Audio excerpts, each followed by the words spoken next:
Egypt is home to one of the oldest and best documented religions in the world.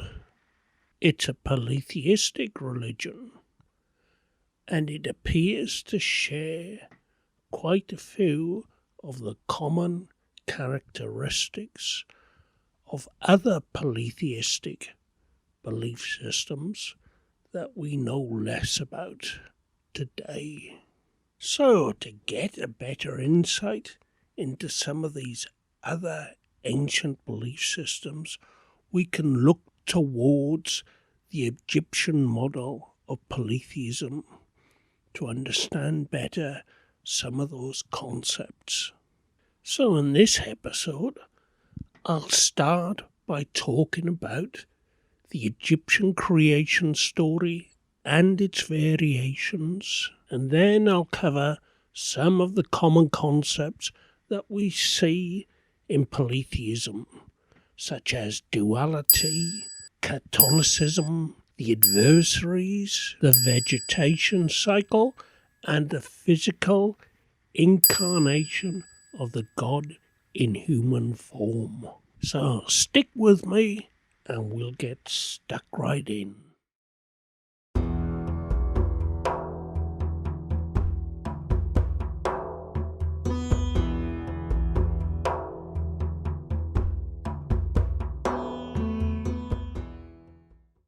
The Egyptian creation story has at its core a myth called the Great Ennead. The Great Ennead tells us of how the world was created, and it also tells us of the first 9 deities that were involved in that creation. It is said that in the beginning there was nothing but the primordial waters, and they were personified as Nun. And from the primordial waters arose a mound of the first occasion, and upon that mound sat the god Atum, and the first dawning of the sun. Now it's said that Atum became lonely, and he wished to produce children, and he spat, and from his spit and the air in the spit he produced Shu, and from the moisture in the spit he produced Tefnut.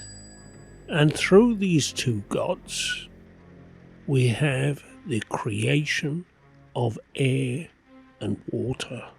Shu and Tefnut mated, and between them they produced the earth, personified by Geb, and the nighttime sky, personified by Nut.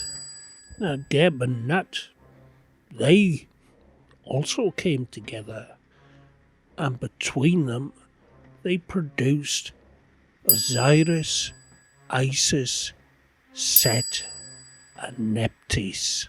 Now Isis and Osiris represented fertility and order, while Seth and Nephthys represented chaos and disorder.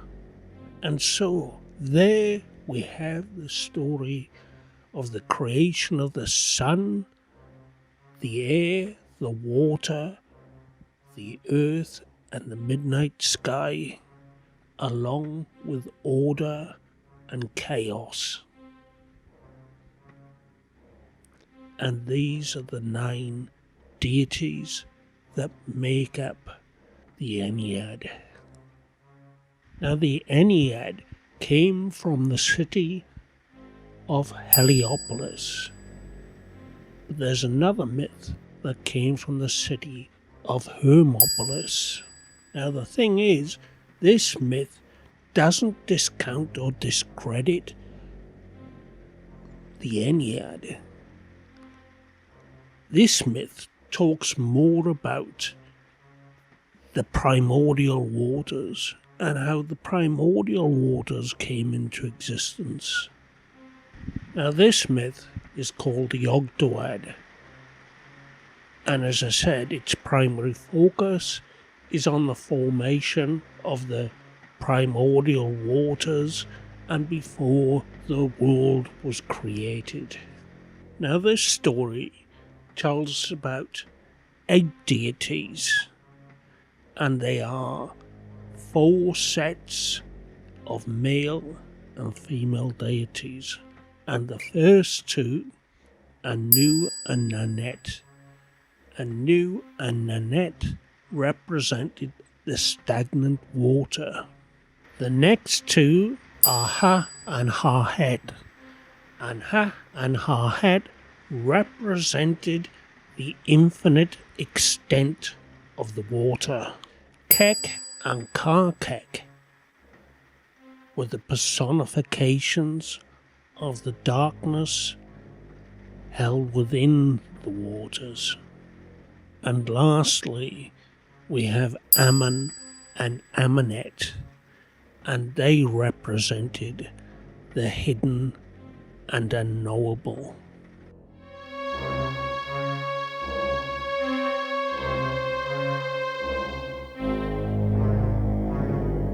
There are some variations, and from Memphis we see a god called Ptah, and he was the god of the craftsman. And they claim that Atum was originally created by the thought and then the spoken word of Ptah. So Ptah, looking into the primordial waters, imagined Atum and the Ennead, and then spoke their names to give them life. Now we come to this last variation, and this variation comes from the city of Thebes, and it's a very important one, and it tells us that Amun was not just the hidden force behind the primordial waters, he was the hidden force behind everything in creation. And the story goes on to liken Amun's act of creation to the call of a goose that broke the stillness of the waters and caused the Ogdoad and the Ennead to form. Now, the reason I said this is an important story is because most of us have heard of the god Amun-Ra. And around the time of the 16th century BCE, the god Amun and Ra were fused together to create the national god of the Egyptian Empire. Okay, so I didn't explain the relationship between Atum and Ra. Now, Atum, and this is Atum, not Amun, Atum and Ra pretty much became the same god.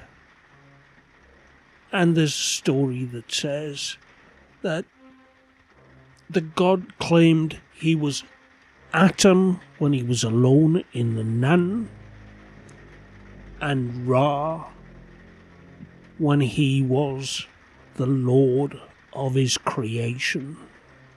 So most people came to know the sun god as Ra.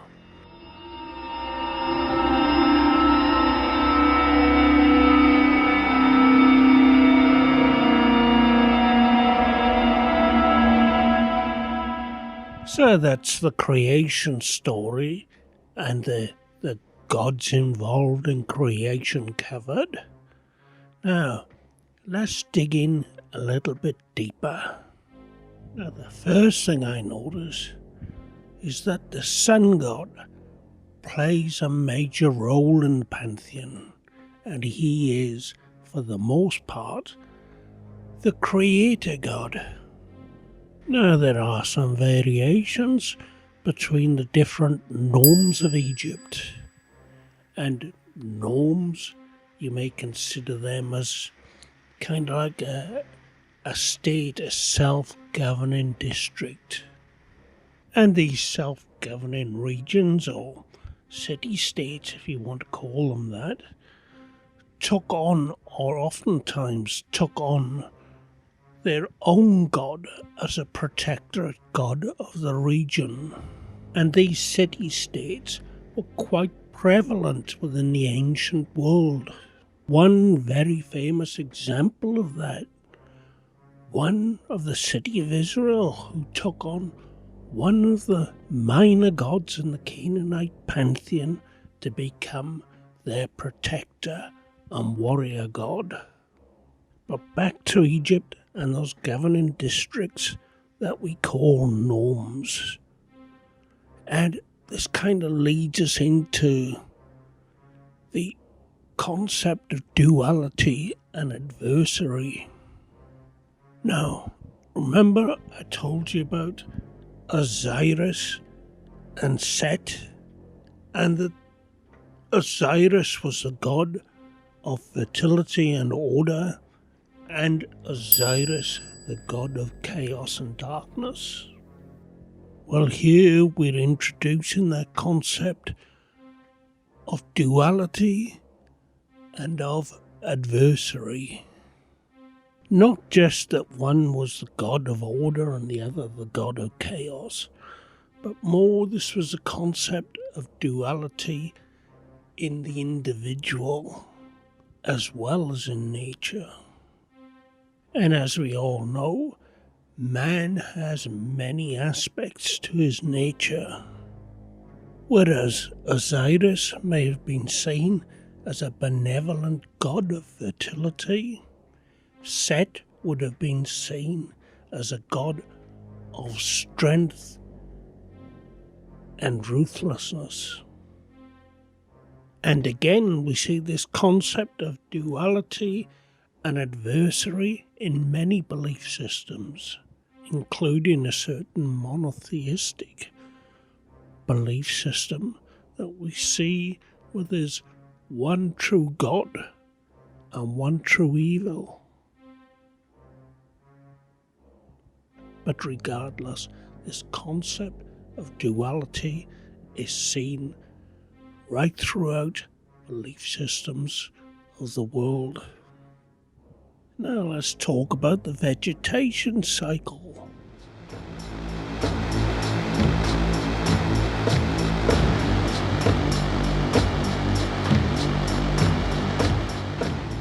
And the vegetation cycle is the cycle of life, death and rebirth.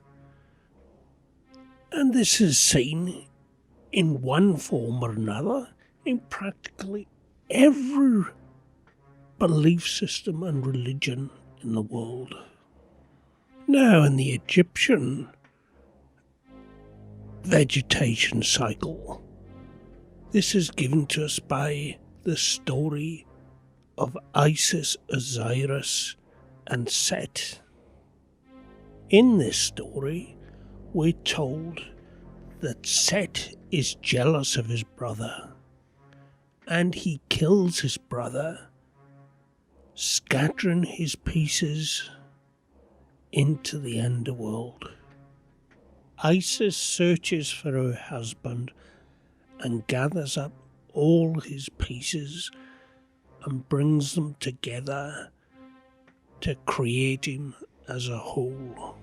She then copulates with Osiris one last time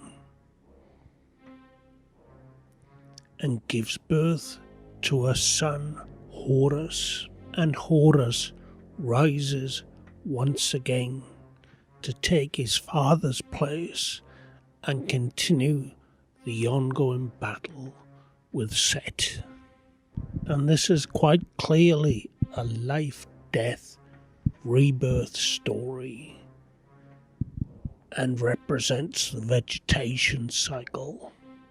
And the last thing I want to mention here is how Horus when he arises to take his father's place, is the ruler of all Egypt, and that every pharaoh is the physical incarnation of the god Horus.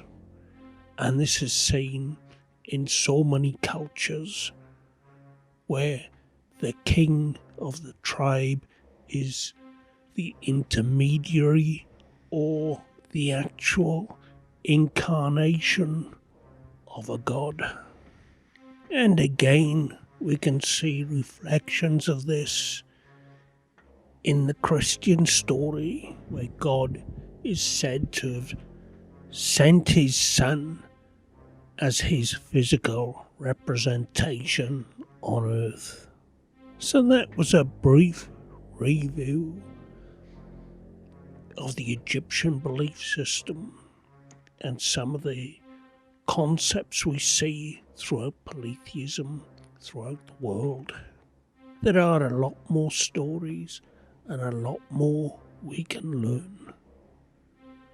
But for now, I hope you've enjoyed this episode, and if you have, don't forget to give us a thumbs up and subscribe to the channel.